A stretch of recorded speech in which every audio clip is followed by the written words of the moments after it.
I think there was a lot going on under the surface between my mom and dad that I didn't necessarily pick up on.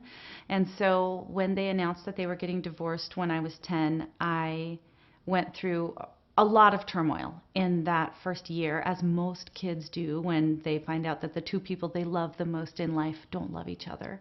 My dad, moved on to other women.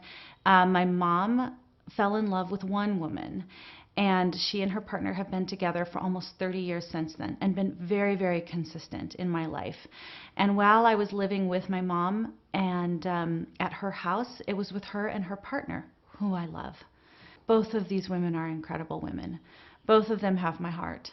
And both of them are regular, permanent, loving fixtures of my life now. They have come to my wedding. They have been a welcome part of me bringing my children into this world. My mom traveled with us when we went to adopt our son in China.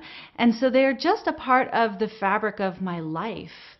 So if all kids need are stable, loving adults, then my mom and her partner would have been enough for me, because they had commitment, they had stability, they had love and affection for each other and for me.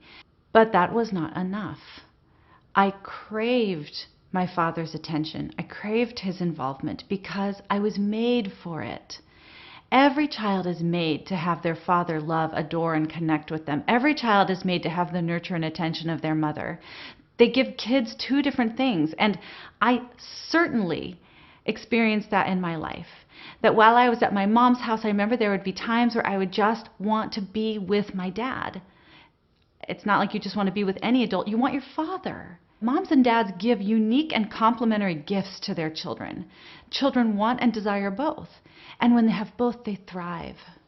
A lot of people will say to me, what does your mom think about where you stand on this?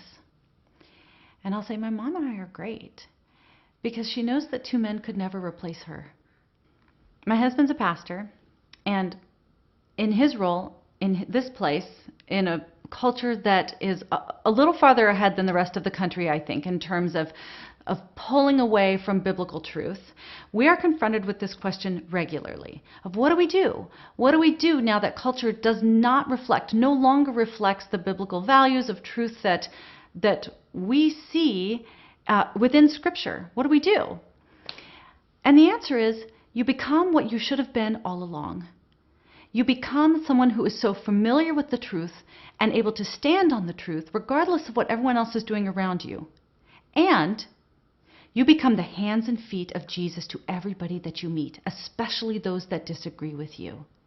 And you learn to live in the tension, and you learn to live in the discomfort, because actually, that's what Christianity is.